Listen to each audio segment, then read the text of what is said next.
Hello, Stone Daves and others who are curious about the healing powers of psychedelic medicines. Welcome to the Stone Dave Reports. I'm your host, Stuart Preston. Each episode, I talk to another Stone Dave, somebody who has experienced the transformational powers of psychedelics, or with a practitioner who works with these medicines. In this episode, I had the pleasure of speaking with Heidi. We discussed her idea of personal archaeology, digging deep to find the roots of one's trauma. We talked addiction, depression, and ayahuasca. Please enjoy this episode with Heidi. Heidi, thank you so much for joining me here on the Stone Dave Reports. I'm really excited to speak with you about your journeys with psychedelic medicines. Thank you for having me. Yeah, absolutely. So, why don't we just start right in and then kind of tell us kind of your Stone Dave story, your origin story. I know, like many people, you had some experience with psychedelics earlier in life, but then came back to them later in life, maybe with a little more purpose, involved. But, what was going on in your life? What were the challenges you were facing that kind of led you to get to this point? Yeah, I was definitely no stranger to psychedelics. I mean, I started experimenting them when I was in my teenage years, and it was really, for many years, a go-to for me for just exploration. And but I didn't have the healing kind of relationship with it, at least not that I was aware of. I'm sure it was, working on me in ways I didn't understand. But in terms of coming to the medicine with intention, that wasn't something that I had done until just very recently. And so my real journey began it was in the mid to like 2005-ish, I would say. Mm-hmm. So about 2005, I had been struggling with addiction issues. It was like this rabbit hole that I just kept falling down, and I would party, and I'm a very sensitive person, and it would really just wreck. I was using amphetamines and similar stuff that would bring me up, but then you would crash so hard afterwards, and I couldn't stop. I just kept doing this thing over and over again that would make me feel great. And then I would just feel so depleted and so wrecked. And I was dropping all the balls. My life was not, I was maintaining. To somebody who didn't know me very well, I was probably maintaining, but I was not performing at the level that I'm capable of. And so in a desperate moment, I was in my bed, and what would happen after, partying is I would crash for days, and I would have to sleep it off. And it's like my body needed to restore because I had just burned off all my serotonin, like all my dopamine. I'm sure I was just like, burning off all my neurochemicals that were that would typically keep you functioning. And so my body just would go into shutdown because I had to regenerate these things. And during that time, it was terrible. I was terribly depressed. I was, had lots of suicidal ideation. I was alone and in the depths of despair. And at one point I prayed, and I was like, if there's anybody, anything, anyone, I was not a religious person, that can help me right now, please give me, what do I need help, And so I humbly reached out to, I just call it the universe, for help. And, around this time, there was a period in my life where I was an atheist, and that was in my early 20s. And then I started allowing sort of more spiritual aspect to come in. I started picking up on synchronicities, and signs were popping into my life that I couldn't ignore. There were so many strange occurrences that I had to stop pretending that it was not there, I guess you could say. And so during this time around 2005, when I was in a really bad place, I had only just recently started allowing, the world unseen to be, how do I want to say this? To be viable. Like I only started allowing myself to pay attention to these things. And so I started having psychic experiences. I've been a lucid dreamer since I was a child. I've had out of body experiences since I think the first time it happened when I was 4.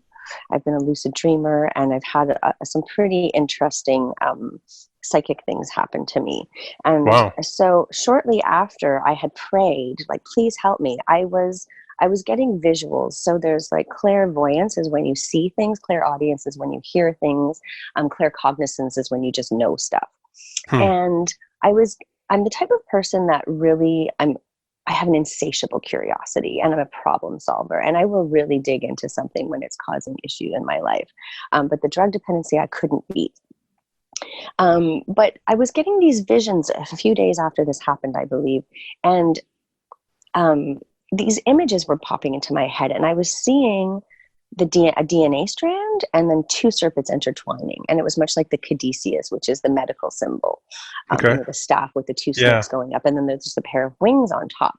And so I kept having these visions of these symbols in my head. And I didn't really know what to make of it. And it wasn't entirely surprising to me, because I thought, oh, I must have picked that up somewhere in my research, or because I was always very scientific and also very creative. And so I dig into stuff, and I'm able to make connections between, seemingly unconnected ideas, I suppose you could say, like physics and spirituality, which maybe these days it's not so strange to connect those things. But back then it seemed a little bit, not many people were making these parallels, I guess, that I was picking up on. So all that to Yeah. say, I was getting these visions of the caduceus and a DNA strand. And then I was driving down the road, and a voice said to me, "You need to go to this bookstore." And I was like, A, who's talking to me? I'm alone in my car right now, right? And B, what bookstore? And I look up to my right, and there's a bookstore there. And the bookstore, I'm not shitting you, was called Serendipity. Wow. So I pull over, and it's on Wellington Street in Ottawa, where I live. The bookstore's closed down now, unfortunately. But anyways, I pull over and I go into this bookstore, and it's a metaphysical kind of bookstore. And I start looking at the books, and this voice is still there, and it's like, "That's really interesting, but that's not the book that you're looking for." And so I'm going through all of the books on the bookshelf, and I walk through the whole bookstore, and then I get to the end, and I pick up a book, and there's a snake and a DNA stand on the front of the cover. And it was The Wow. Cosmic Serpent by Jeremy Narby, and it's a book about ayahuasca. And so the voice said to me, "That's the book you need." And I was like, oh, okay. And like, this was really freaky to me, like at this point, because I had only recently been allowing these sort of psychic things to come back into my life. And so Yeah. it was like a pretty powerful experience. So I'm like, kind of in shock, like, buy the book, pay for it. And I get home and I'm reading it. And so the book was about ayahuasca, and it was written by an anthropologist who, learned about the medicine when he was in South America. And it talks about his experience with it. And so when I read that book, I knew that was my medicine. And I was like, I just knew that I needed to take this. Now, unfortunately, I didn't get an opportunity to take it until about 2018. And so I struggled with addictions. I mean, I definitely got better over time, but still was something that was, off kilter in my life. Yeah. And so I got to work with the medicine. I've worked with it 3 times now since then. And it's just been a complete, like, mind-blowing journey of revealing, I would say, all of the things that were were causing my addiction. And so it was just, I came to realize that there were a lot of emotional wounds that I had through a lifetime of being human that were unresolved, that I needed to go Hmm. back and revisit these things and process them in a without blocking any of Yeah. the aspects of it, just allowing the completion almost of the emotional processing. And one of the things that ayahuasca has shown me is, like, what we perceive as the problem is just the very surface of what's actually going on. And I like the tree analogy, and I think of, like, the manifestations of the issues in our lives. It shows up as the leaves, but in order to really understand why those things are growing in that way, you have to dig down to the roots, and you have to Hmm. travel back in time and really go down to, I think of the idea of original sin. I think that is almost like a core wound that occurs in childhood or throughout. And so my journey with ayahuasca has been this, I like to call it personal archaeology. And it's like digging down the layers Hmm. and getting down through all of the traumas that have happened in your life, and then examining those things and bringing them to the surface. I've had to develop a lot of self-compassion and get that out of my system, so to speak. And by doing that, I feel like the wounds in my energetic body have been healed and patched. And so now I don't have those addiction issues anymore, because I'm not trying to, there's nothing to numb. Like, I'm not trying to, it's interesting with addictions, because it's like you're subconsciously acting out something that you don't even know is there. And so the ayahuasca allows you to look at those things that are there and be like, here, this is why you're hurting and you don't realize you're hurting. And let me show you your wounds. And so she really, gently brings you to them, and then and helps you really acknowledge those very painful things that you had tried to sweep under the rug in your life. And it's been so mind-blowing. Like, it's there are no words to describe, like, the astonishment of how something, like, you could carry something for so long and not recognize how much it's weighing you down, and then the beautiful release of actually, cleansing that out of your system. So my journey with ayahuasca has involved a lot of crying, lot of, after the first night I'm trying to remember now, it seems so long ago.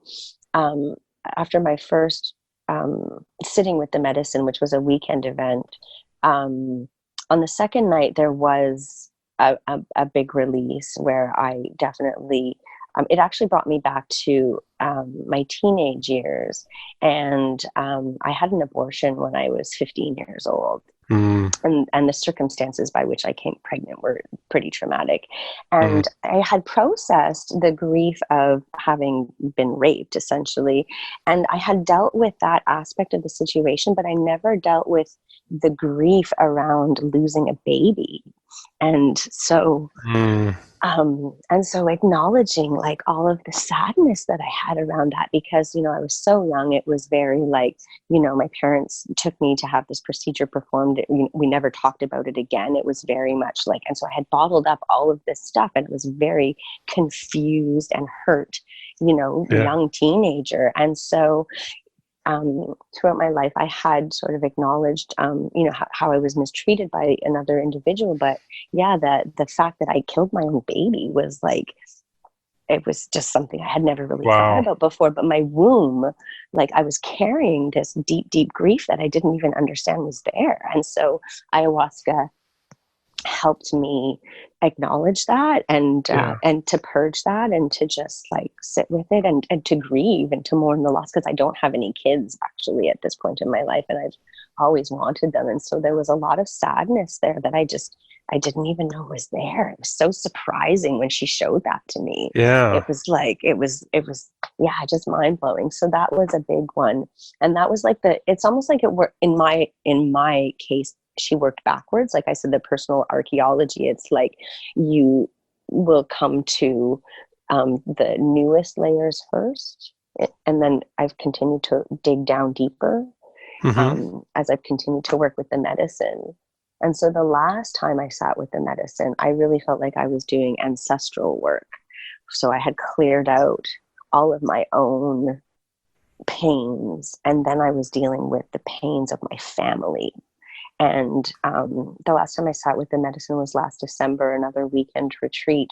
And I cried uncontrollably for hours.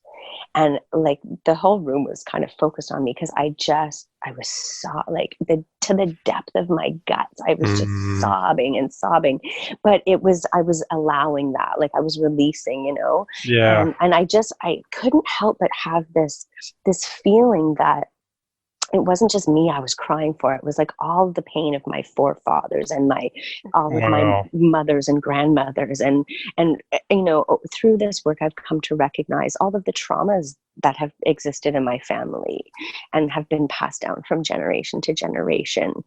And, I feel like it was all coming up through me for healing. And so I just grieved and grieved and grieved.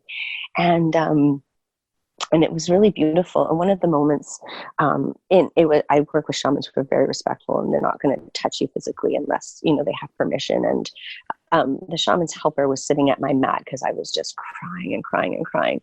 And I asked him, I was like, can you hold me right now? Because I had regressed into being a tiny baby. Mm, And in the 70s, when I was a child, some brilliant doctor, and I say that very sarcastically, mm, taught mothers that you should let your child cry it out. And that is right. so damaging, so damaging.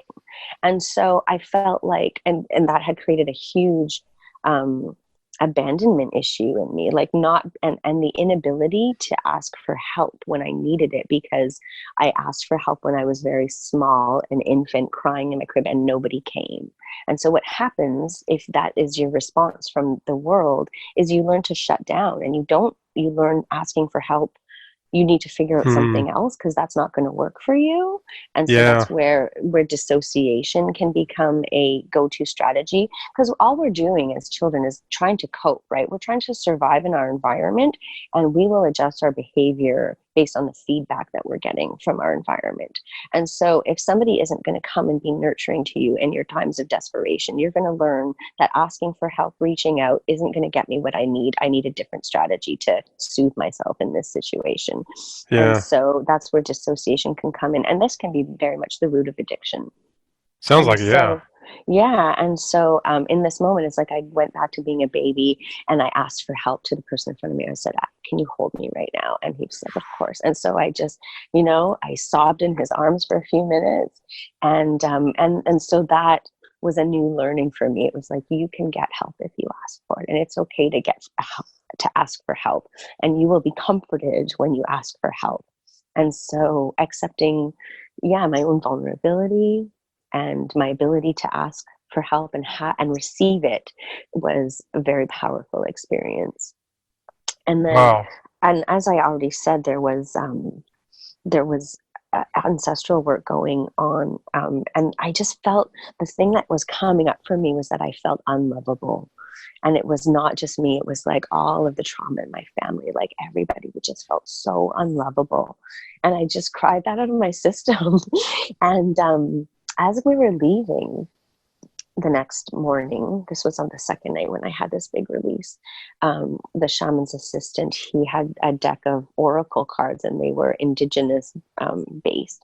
And he said, pull a card. And so the one I pulled was actually an ancestor card. And it said something to the effect of, we're here, your ancestors are proud of you, and we're here standing behind you, and we apologize for any pain we may have caused you, and we're Wow. here to support you. And it was just like so freaky, and I was like, but it was on point, and I was just like, exactly, like I just knew. And these are things that scientifically, how are you ever going to explain this? Maybe they will someday, I'm not sure, but Right. anecdotally, I just, and having that, I just could, you just get these feelings like this is what you're doing, even though it's kind of inexplicable. Yeah. Learning to trust that and just go with it, because it has been absolutely the most powerfully healing experience of my life. I don't need antidepressants. I don't need, any of Yeah. these band-aid kind of medicines. Like the psychedelics heal you. They don't just put a band-aid fix on things. And so, it's been absolutely amazing. And since then, I've invited a wonderful new relationship into my life. I feel very balanced. I feel like Nice. just better than ever. I'm able to ask for what I need without it turning into some dramatic situation. It's just life has become very simple and very plain. And I've really learned to communicate my needs effectively, to understand what my own authentic needs are. Because a lot of us aren't even aware of that, right? We spend so Yeah, much we of don't our even life.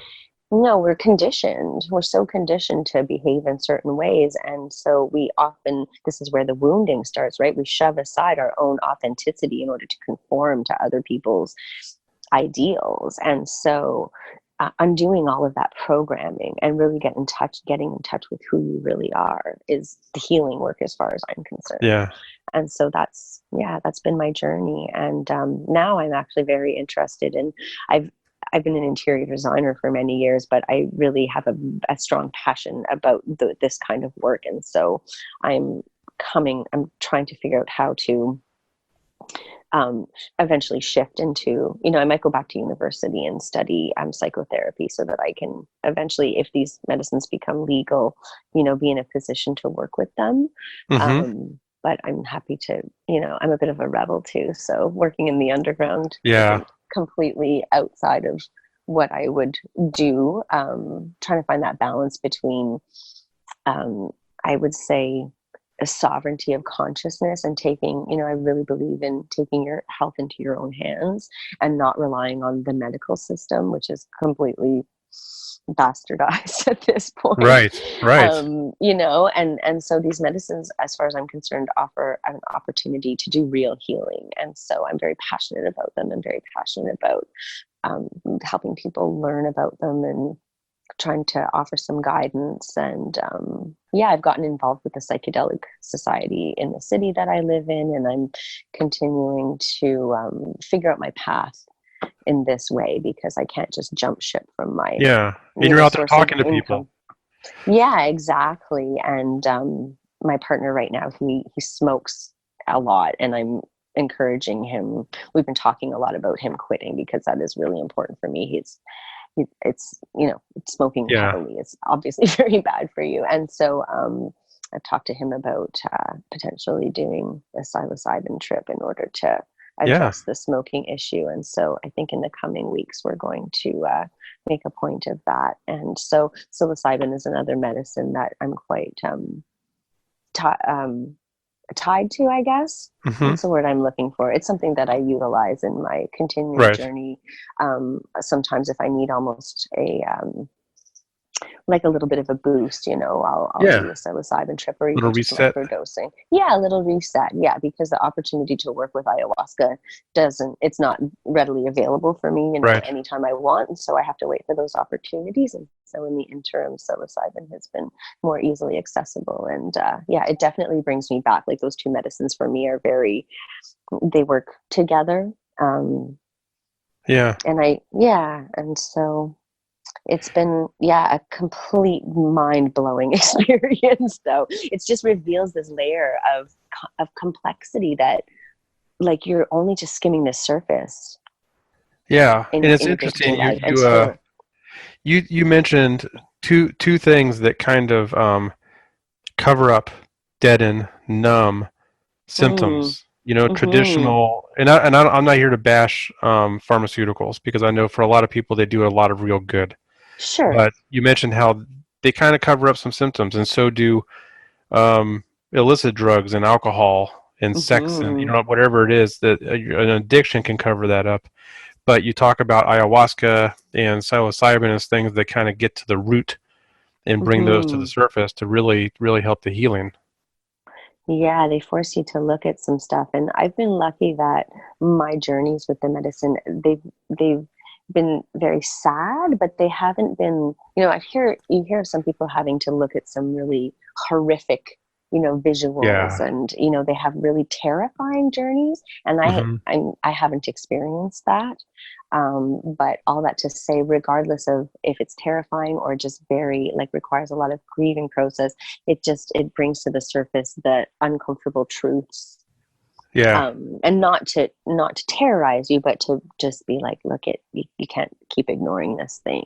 Right. And so here it is. And there's just a processing that needs to happen. And so I I would say another really huge factor in my healing journey has been a mindfulness practice. And Hmm. there's a really great meditation teacher, Tara Brach. She has a few books. One is Radical Acceptance. Her latest is Radical Compassion.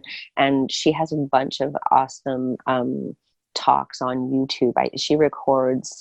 She teaches at Vipassana retreats, and so she records the classes, and those are freely available Radical online. And acceptance and mhm, radical Radical Compassion, and another one is compassion. called True Refuge. And so I tuned into her after my first session, and her work has been absolutely critical in my teaching me to be with what is difficult. Wow.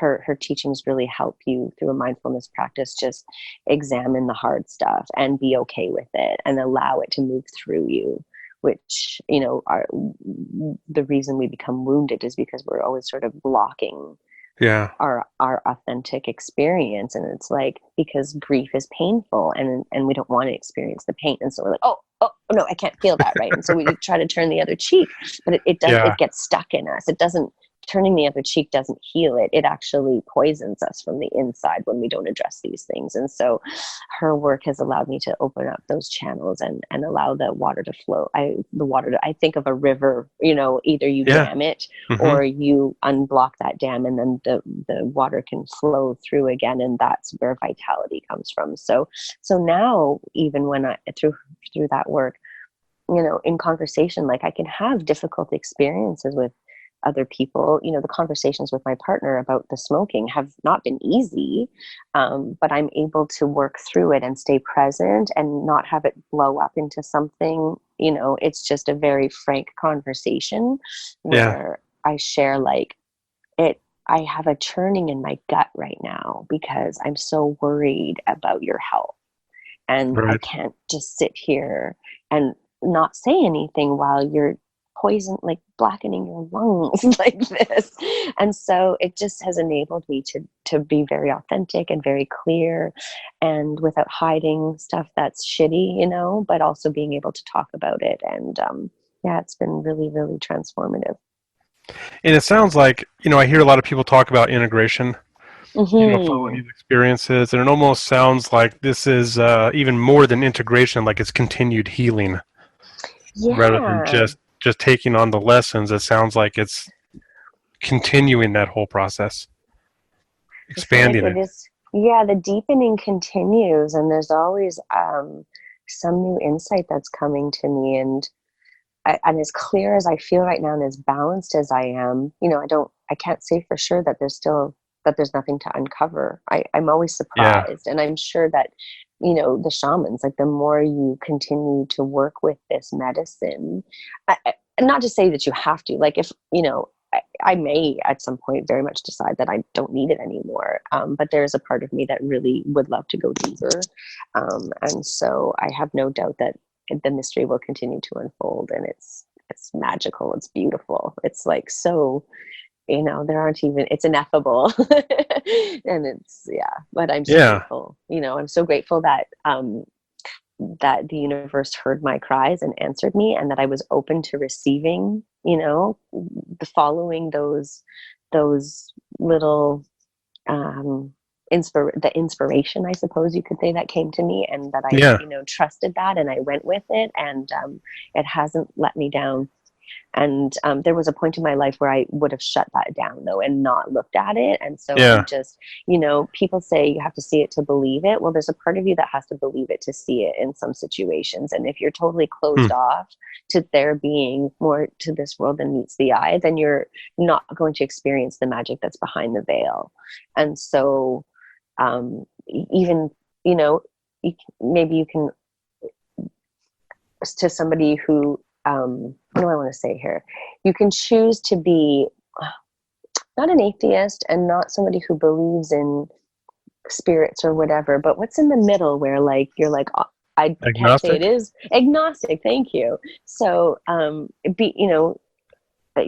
think that that's a more helpful stance than just saying it's absolutely not true. And if Yeah. you can at least be agnostic about the potential for the healing and the beauty that exists a little bit outside of this very material 3D reality that we are existing in, then some pretty interesting things can show up for you. Yeah. Yeah. They sure can. Well, that's an amazing story, Heidi. I'm so grateful for you to come here on the Stone Ape Reports and share that with everybody. I'm truly grateful you took the time to do that with us today. Thank you. I appreciate the opportunity to share my story, and I hope that it helps people. And I just want to get the message out there that these medicines can be very powerful and very healing. Indeed, indeed, and your story will help. I'm Thank confident you. in that. Yeah. Well, thanks for all of your hard work and your efforts in bringing these things to the forefront as well. That concludes this edition of the Stoned Ape Reports. Thank you for listening. Please follow us on Instagram at Stoned Ape Comedy and subscribe to our newsletter at www.stonedapecomedy.com. Again, thanks for listening, and catch you next time, Stoned Apes.